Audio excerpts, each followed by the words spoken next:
a todo ese proceso de formación postnatal, que es crucial, no solamente porque aprendemos, sino porque nos estamos acabando de estructurarnos en todo, incluso lo que es nuestra esencia, las funciones mentales superiores que se asientan en las interconexiones de las neuronas, están maduras, digamos, 80%, 5 o 6 años de edad. Estamos acabando incluso de desarrollar nuestra esencia, el intelecto, en la infancia. Por eso la infancia es un momento crucial, importantísimo en la vida de cada quien, donde debería tener el mejor acompañamiento nutricional, afectivo, educativo, de toda índole, porque está acabando de estructurarse como humano. ¿Se tiene sexualidad en la infancia? Sí, un sí rotundo.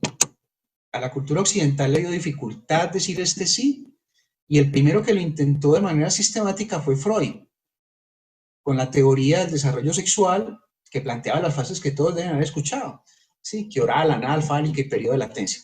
Esa conceptualización, desde lo netamente sexológico, se ha infirmado, o sea, se ha podido pues establecer que no corresponde y hay una serie de conceptualizaciones nuevas, pero le agradecemos que fue el primero que dijo, sí, los infantes tienen una función sexual activa. Lo que pasa es que por ser infantes, como lo veíamos en la presentación anterior, es que no tienen hormonas aún, no han tenido el despertar hormonal. Y si no tienen hormonas, eso quiere decir dos cosas muy importantes. Si no tienen hormonas, quiere decir que categóricamente no tienen deseo sexual, porque para que el deseo sexual, que se llama libido, despierte, se requiere el despertar hormonal, ¿sí?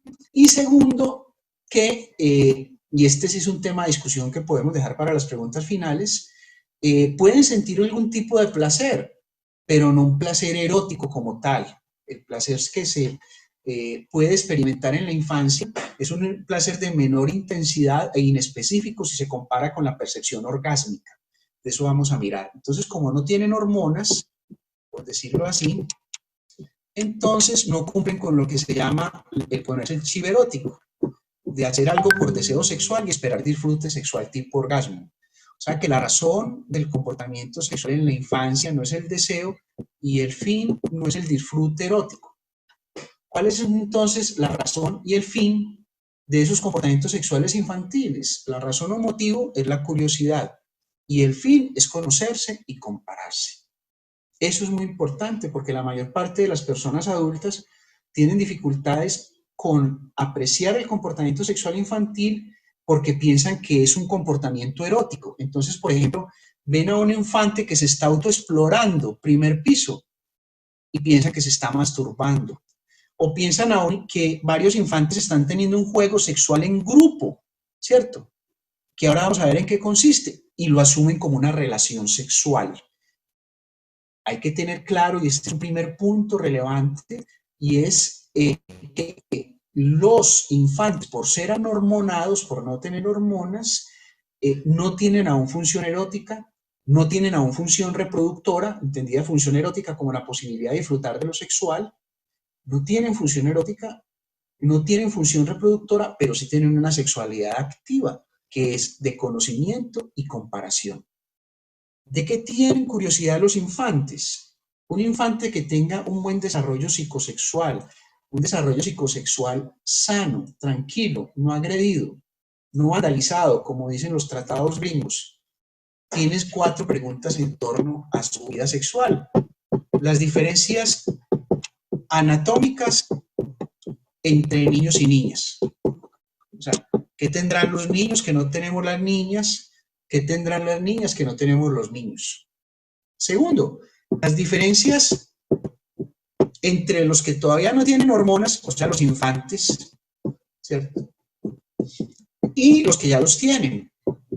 ¿Cómo serán los hombres grandes? ¿Cómo serán las mujeres grandes? ¿Cierto? Por eso llega la visita y se quedan esperando a ver si la visita se va a empillamar para mirarla. Le preguntan a la visita si se pueden bañar con ellos, en fin. Tercero, tienen muchas preguntas en todo lo que tiene que ver con la reproducción, pero principalmente con el embarazo y el parto. ¿Sí? Y cuarto, los que ya se están aproximando al despertar hormonal tienen muchísimas preguntas en torno a ese despertar hormonal. ¿Miran a crecer las nalgas o no? ¿Miran a crecer los senos o no? ¿Miran a crecer el bigote o no? ¿Qué se sentirá cuando se da un beso? ¿Cómo será lo de la menstruación? ¿Cómo será lo de la eyaculación? Esas 4 preguntas básicas, incluso si son preguntas distintas, uno puede empezar a preguntarse qué es lo que está pasando ahí, ¿cierto?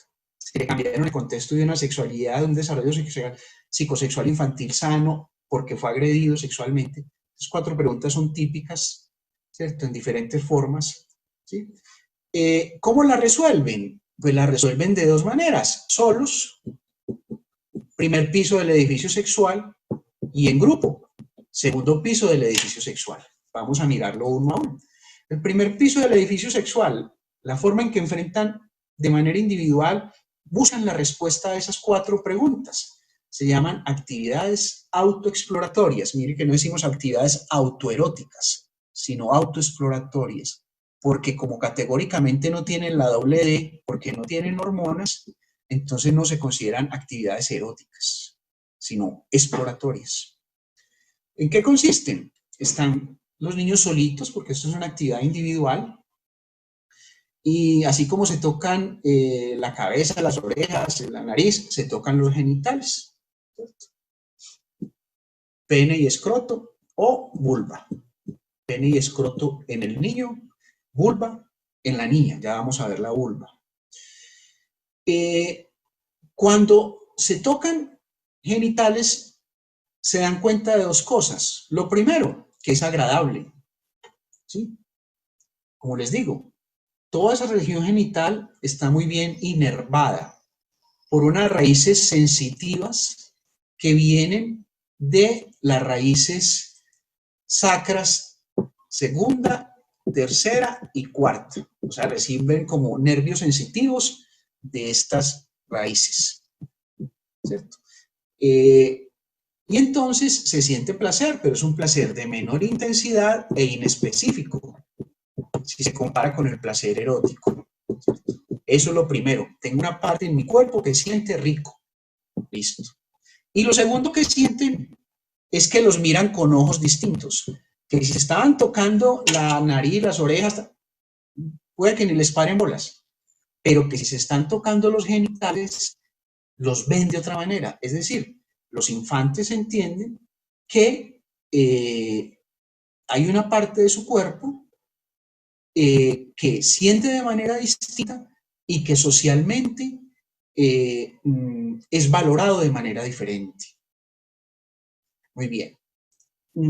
¿Cuáles son los límites de normalidad de los juegos, de las actividades autoexploratorias?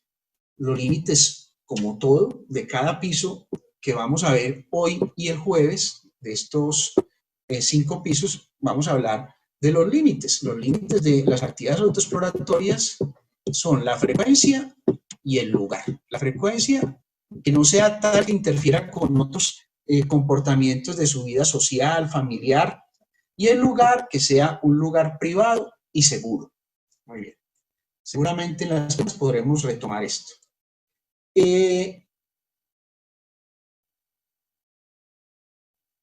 ¿Por qué es crucial? ¿Cuál es el logro? ¿Cuál es la tarea? ¿Cuál es la meta, el logro, perdón, de este piso?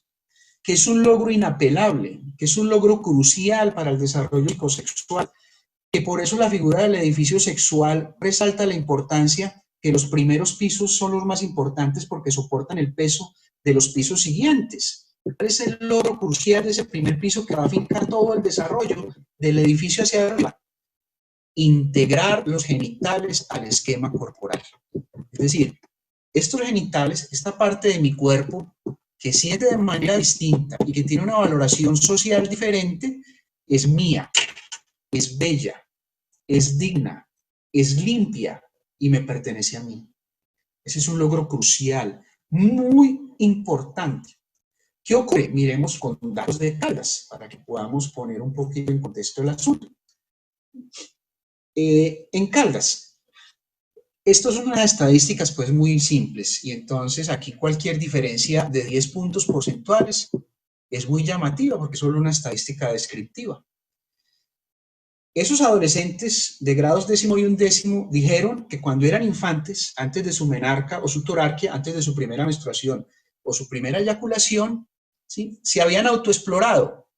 En 2014 y lo dijeron que lo habían hecho en la infancia el 29% de ellas y el 73% de ellos. Es un cambio sustancial. Ellas en 2006 habían sido el 20 y pasaron al 29, son casi los 10 puntos porcentuales. Es un cambio muy amplio en 8 años.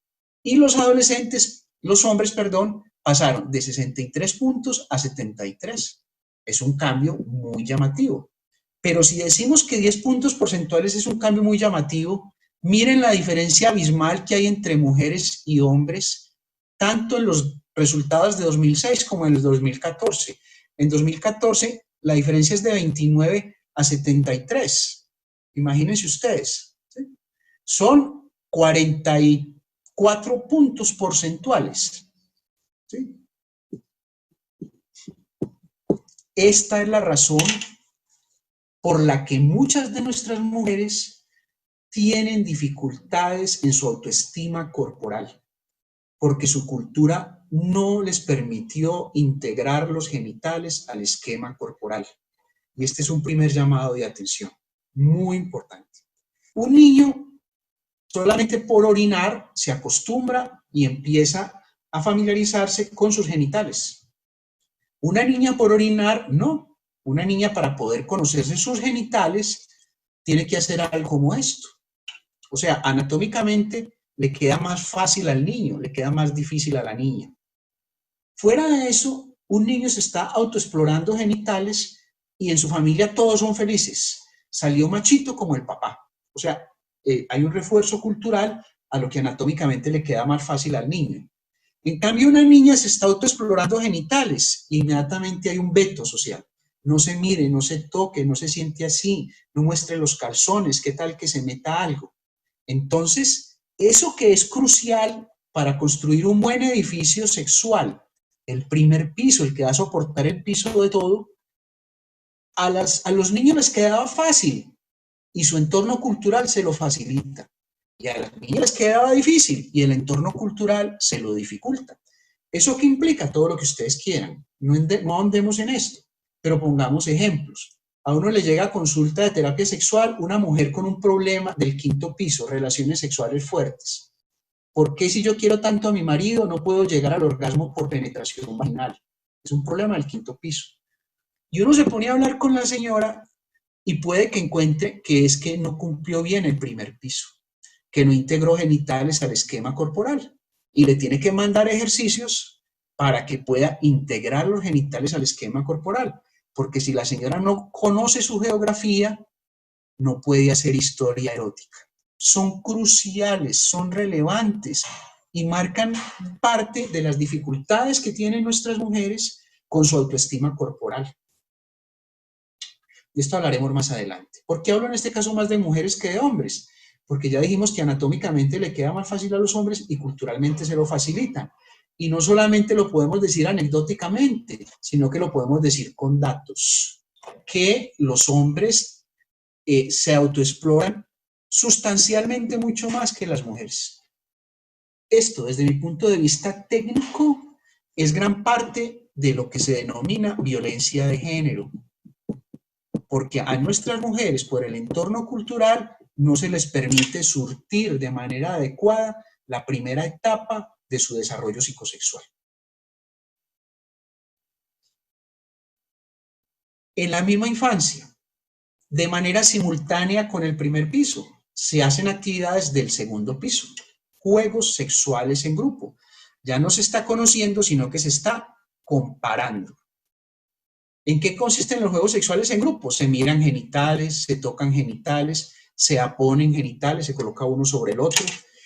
Los más pequeñitos incluso exploran oralmente los genitales de otro. ¿Por qué lo hacen? ¿Cuál es el logro del segundo piso? Empezar a construir la identidad sexual. Lo vamos a ver dentro de 8 días y por eso no voy a ahondar acá. Pero una cosa es el percibirse como niño o niña, que es un proceso que está muy bien documentado y que los niños lo surten entre los 3 y 7 años de edad. aproximadamente a los 7 años de edad, todos los niños ya dicen, yo soy niño y cuando grande voy a ser hombre, yo soy niña y cuando grande voy a ser mujer, o tengo alguna inquietud sobre eso, lo que llamamos las disforias de identidad, que eso vamos a hablar dentro de 8 días. ¿Sí? Pero todavía no tienen la identidad, porque la identidad sexual es un proceso mental más complejo que el que puede conseguir un niño con su nivel de desarrollo de pensamiento, que solo es operacional concreto, que solo tiene un yo corporal. Y entonces nosotros técnicamente no podemos decir que en la infancia ya hay identidad sexual. Están empezando a construirla. De esto vamos a hablar dentro de 8 días, de la identidad. Ese es el logro. Entonces en el primer piso decía, yo tengo pene y escroto o tengo vulva. Y cuando se compara dice, claro, los que tienen pene y escroto son niños, ¿sí? Las que tienen vulva son niñas. ¿Cierto? Y toma partido. La mayor parte lo toma de manera que corresponde con su sexo reproductor. Tiene pene y escroto, se considera niño. Está empezando a construir una identidad cisgénero. La mayor parte de las que tienen vulva dicen, yo soy niña. Está empezando a construir una identidad cisgénero. Pero hay otros que dicen, no, dicen, pero ¿por qué si yo tengo pene, yo no me siento como niño, sino como niña? Está empezando a construir una identidad trans, que no sabemos si termine con una identidad trans o no. La agencia que maneja esto, que es la WPATH, eso lo vamos a ver más adelante, dice que antes de disforias de identidad, por ahí el 27% terminan teniendo una identidad trans, si lo dicen en la infancia. Si lo dicen en la adolescencia, casi todos terminan siendo trans. De eso vamos a hablar después.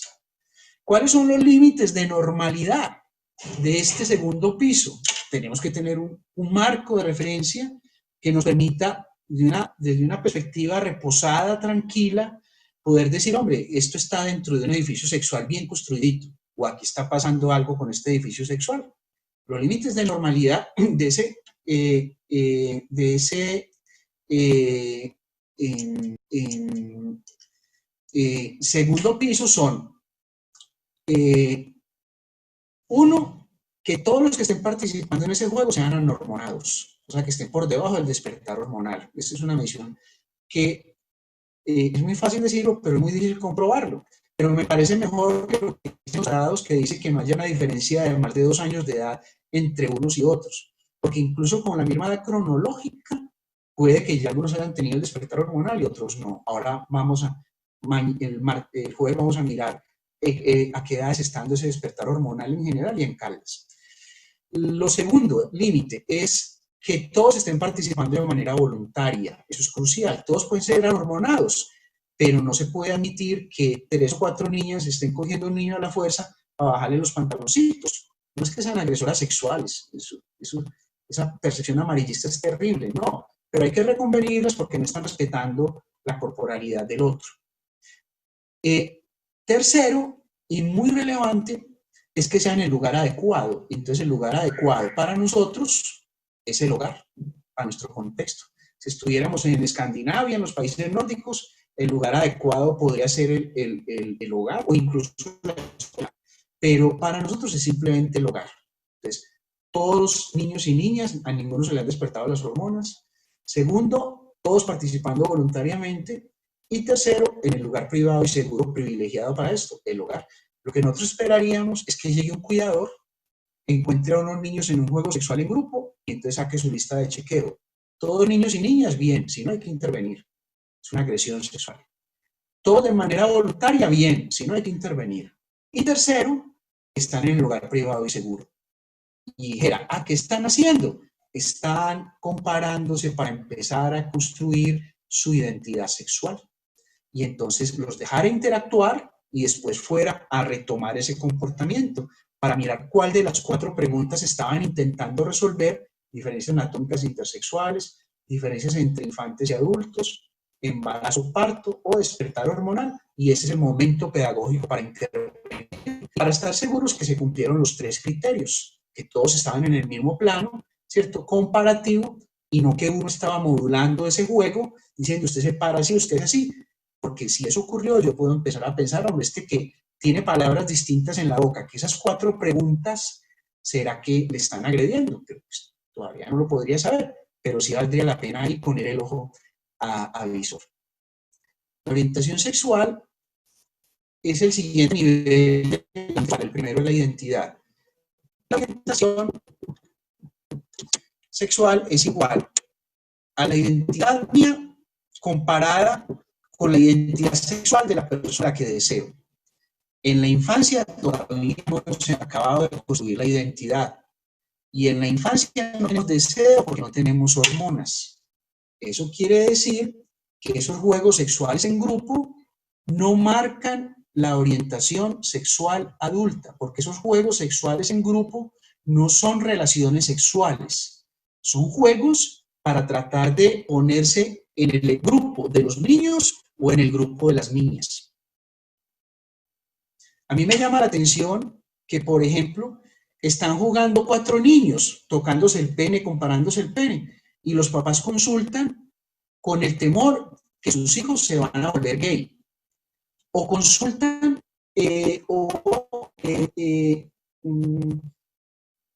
hablan de los infantes como que todos cuando adultos fueran a ser heterosexuales, o como que los niños uno pudiera decir que un niño es heterosexual, o homosexual, o bisexual. No, en la infancia no hablamos aún de identidad, y por eso tampoco hablamos de orientación, porque la orientación es un concepto que relaciona la identidad de la persona con la identidad de las personas hacia las que dirige el deseo, la identidad hacia las personas que les tiene ganas sexualmente hablando, que es lo que se llaman roles de género. El rol de género son los comportamientos, los ademanes, la forma de hablar, de vestir.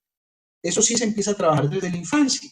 Y entonces es muy importante, y ojalá fuera, que estimulemos los roles de género, los estereotipos de género. Es que los hombres hacen esto y no hacen aquello. Es que las mujeres hacen esto y no hacen aquello. Sino que estimuláramos los roles más que por condiciones de estereotipo de género, por las aptitudes que tiene cada quien. Es decir, no hay ningún problema que la niña sea la goleadora del equipo de fútbol, que la niña sea la que muestra las manitos apoyadas, de pasarse el pasamanos, que sea la más intrépida, la más gamina, entre comillas, que el niño sea más maternal, que sea el voluntario de la Cruz Roja, que es el que está pendiente de que fulanito no vino, que qué le pasó, roles como más maternos, por decirlo de alguna manera. La idea es esa, la idea es que los roles expresen las actitudes que usted tiene para encajar socialmente y no que sean tallados por la necesidad de un estereotipo de género. Muy bien, algunos lineamientos generales sobre la educación sexual en la infancia. ¿Cómo debería ser esa educación sexual en la infancia? El principal ingrediente pedagógico es la actitud, que debe ser una actitud tranquila y desprevenida.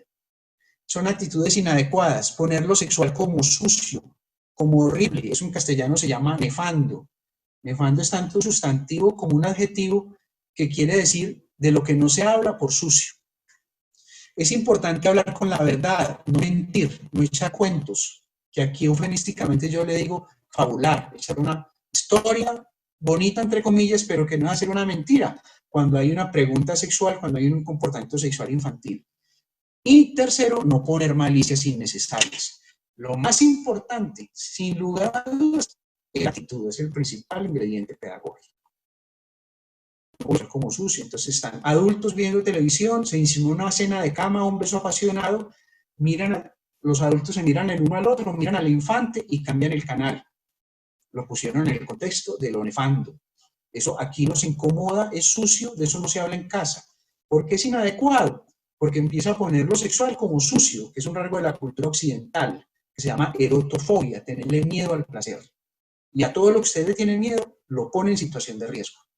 Segundo, se le cierra una fuerte información crucial a ese infante. En la infancia, pero sobre todo en la adolescencia, cuando tenga el despertar hormonal, que va a tener una cantidad de preguntas, le quedó aquí grabado que eso no habla en casa, porque eso en casa incomoda. Malicias innecesarias, unas risas, unos comentarios. Entonces el niño, que es una pregunta bien común y cándida, mamá, quiero hacer el amor contigo, y la risa tal, o le pegan una palma en la boca, lo nefando, o le celebran malicias innecesarias, ¿cierto? O ante una pregunta cándida, cualquiera ya sea, le echan una mentirota. Ese es un insulto al desarrollo intelectual del infante, porque como tiene un pensamiento concreto, trata de entender con esos datos falsos que usted le dio, hasta que se da cuenta que es falso, y usted pierde credibilidad como fuente de información, Y lo mismo, le queda claro que lo sexual no habla en casa, ¿para qué se van a salir con un chorro de babas? La actitud tranquila y desprevenida, ¿cierto? ¿Y con qué palabras? En la boca. Debo responder de una manera sencilla, a poquitos, a cuentagotas, y siempre ponerme en el contexto. Entonces, pongamos un ejemplo. Eh, una monjita psicoorientadora me decía, doctor, ¿cómo le parece que una vez me llevaron a una niña de 7 añitos porque feliz por su primer hermanito recién nacido, a todos los que iban a conocerlo les decía, y yo hago el amor con mi hermanito, y yo hago el amor con mi hermanito. Y yo, los adultos escucharon con oídos de adulto, perdidos. Le pusieron la doble D, deseo y disfrute, e interpretaron eso como algo erótico, perdidos. Afortunadamente, preocupados los papás con la niña, de la monjita psicoorientadora. ¿Y qué hizo la monjita? Se puso impuesto, se puso a jugar con la niña, a colorear, a caminar por el patio del cuello. Mamita, ¿verdad que tú tienes un hermanito? Sí. ¿Y tú quieres mucho hermanito? Sí. ¿Y verdad que tú haces el amor con tu hermanito? Sí. ¿Y tú cómo haces el amor con tu hermanito? Cuando está dormidito lo cobijo y le doy un beso. Hacer el amor es un eufemismo para decir penetración vaginal. Ese infante escucha hacer el amor con su pensamiento concreto como una expresión afectiva, y eso era lo que quería decir. Y los adultos la reinterpretaron con oídos con doble D, con hormonas, ¿cierto? Y entonces juzgaron de manera inadecuada a ese infante porque lo pusieron en un contexto inadecuado, ¿cierto? 3 cosas sencillísimas y terminamos.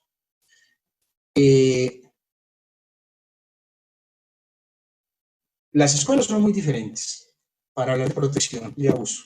Esto solo lo voy a esbozar porque esto sería todo un curso pues, de muchas cuestiones. Una perspectiva nórdica y otra perspectiva norteamericana, me parecen diametralmente opuestas. Esta es una perspectiva que me parece muy práctica desde nuestro contexto cultural. Hay 2 ambientes que deben controlar la posible agresión sexual de un infante, que son el hogar, para que no sea agredido en el vecindario o en la escuela, ¿sí? Y la escuela para que no sea agredido en el vecindario o en el hogar. Esa es una dificultad que tenemos ahora, que no está el contrapeso de la red social de control y entonces están los infantes confinados y por eso es más posible que haya agresión sexual contra ellos y que no pueda el sistema enterarse. Por eso a los adultos cuidadores que no están confinados, vale la pena que estén retroalimentando y de alguna forma cumpliendo parte de ese rol social de control, de contrapesos que se tenía. Y por eso es importante y crucial que cuando un vecino escucha algo sospechoso, lo denuncie, así sea de manera anónima, porque quitamos el sistema de contrapesos. Tanto en el hogar como en la casa, una información como la siguiente. Así como nos decían, no le reciba plata a un extraño, no le reciba dulce a un extraño. Entonces, que en la casa y en el hogar, papito, mamita, en contexto. Se me olvidó lo más importante. Hablar de lo sexual directamente con un infante es ponerlo como lo nefando, porque le parece, pero ¿por qué me están hablando de esto? Yo tengo que buscar el contexto. En la escuela es cuando se está hablando de la silueta humana, en educación física, cuando se está jugando, y en el hogar, cuando los están bañando, cuando los están empillamando, cuando los están poniendo la ropita. Estoy hablando de infantes, o sea, pongamos de 10 años hacia abajo. Ese es el contexto adecuado. En el hogar, voy de lo general a lo particular, voy a decir en mi país original. No voy a llegar todavía a los genitales, empiezo de lo periférico. Papito, mira cómo has crecido, cómo te queda de cortica esta pijama. Me acuerdo cuando estaba hablando de su cuerpo. Me voy a acercar a lo genital. Recuerda que todas las partes de tu cuerpo no son iguales. Tú, por ejemplo, le das la manito a alguien para que te ayude a pasar la calle, cuando te vas a presentar, cuando te vas a despedir, listo. Ya está el contexto para hablar de lo genital. Tus genitales, tus partes íntimas, o mejor si son capaces, tu pene o tu vulva, son distintos. Si alguien te dice que le mires, que le toques, que te dejes mirar o tocar tus genitales, no lo haces y vienes y me cuentas. Con una actitud tranquila y desprevenida, porque si lo dicen temblando la voz, pasando saliva, mirando para el piso, rascándose la cabeza, le están transmitiendo una actitud de lo nefando Y eso les pone en riesgo, porque parte de las estrategias que tienen los agresores sexuales contra los infantes es que lo ponen como lo oscuro, como lo clandestino, como lo sucio, como lo que nadie se debe enterar. Y entonces, el infante, me habían dicho que no lo hiciera porque es malo, lo hice, no lo puedo decir porque me van a castigar. Con una actitud tranquila y desprevenida, si alguien te dice que le mires, que le toques, que te dejes mirar, que te dejes tocar, no lo haces y vienes y me cuentas. Si yo no sé qué hacer con un comportamiento sexual, un ejemplo que no tenga matiz sexual, así de sencillo. Entonces, yo no sé qué hacer porque un niño le está bajando los pantaloncitos a una niña o al contrario, estaba rendigiando. Imagínense un ejemplo parecido, pero que no tenga el matiz sexual. Entonces, imagínense que no fue que le estaba dando los pantaloncitos, hay que reconvenirlo porque estaba utilizando la fuerza. Entonces, imagínense que le estaba sacando la cartuchera de los colores de oral, o que le estaba pegando un coscorronazo, lo mismo, no le está respetando el ámbito de lo privado, por eso. Téngalo por seguro, que si le da dificultad interpretar un comportamiento sexual es porque es sexual. Y entonces, una receta de cocina es inventarse algo parecido que no tenga el matiz sexual. Eso ocurre en lo sexual así. Una pareja se constituyó porque estaban locamente enamorados y se deseaban brutalmente, adultos. Creen que el amor y el deseo sexual los va a mantener unidos. Empieza a disminuir el deseo, empieza a disminuir el enamoramiento. Y no lograron construir un vínculo mucho más fuerte, más estructurado que lo que unía el deseo y el enamoramiento. Y no son capaces de ver que es un problema relacional, sino que llaman la atención con un problema sexual. Entonces el tipo tiene una disfunción eréctil o a la señora se le cae el deseo sexual. No es un problema sexual. Están llamando la atención con algo sexual de algo que era distinto. Resumiendo lo que dijimos hoy, para terminar. Los seres humanos nacemos inacabados y por ello tenemos una etapa importantísima de formación en los primeros años de vida, la infancia. Niños y niños tienen función sexual. Lo que ocurre es que esa sexualidad no es erótica, doble D, ni reproductora, es infantil, o sea, es cualitativamente distinta. La razón, no se tienen hormonas sexuales en la infancia. Las consecuencias, la motivación no es el deseo, sino la curiosidad. El fin no es el placer sexual, sino el conocerse y compararse. Se siente placer, pero es un placer de menor intensidad e inespecífico.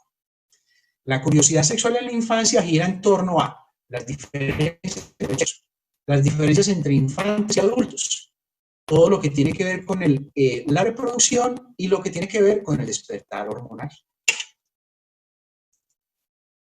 Se tienen actividades sexuales, o sea, yo con yo, autoexploratorias, no autoeróticas en la infancia, que no equivalen a la masturbación. Son necesarias para integrar los genitales al esquema corporal y tienen como límite de normalidad la frecuencia y el lugar. Y además se tienen juegos sexuales en grupo en la infancia. No son relaciones sexuales. Relaciones sexuales implica que había ganas eróticas y que estaba buscando placer sexual, disfrute. Son necesarias para la conformación de la identidad sexual, empezar a conformarla, y tienen como límite de normalidad que todos lo hagan de manera voluntaria, que todos estén por debajo del despertar hormonal y que sea en un lugar privado. Recuerden siempre ponerse en contexto infantil. Y recuerden este que es el tercer chiste ramplón que les quiero para que tengan recordación. Está el niño encima de la niña. Bueno, ya estamos uno encima del otro. ¿Ahora qué necesitamos para sentir un orgasmo? Y contesta la niña, no sé, pero ya entiendo por qué mi mamá siempre tiene dolor de cabeza. La sexualidad infantil hay que verlos con ojos diferentes, porque cualitativamente es distinto. Muy bien.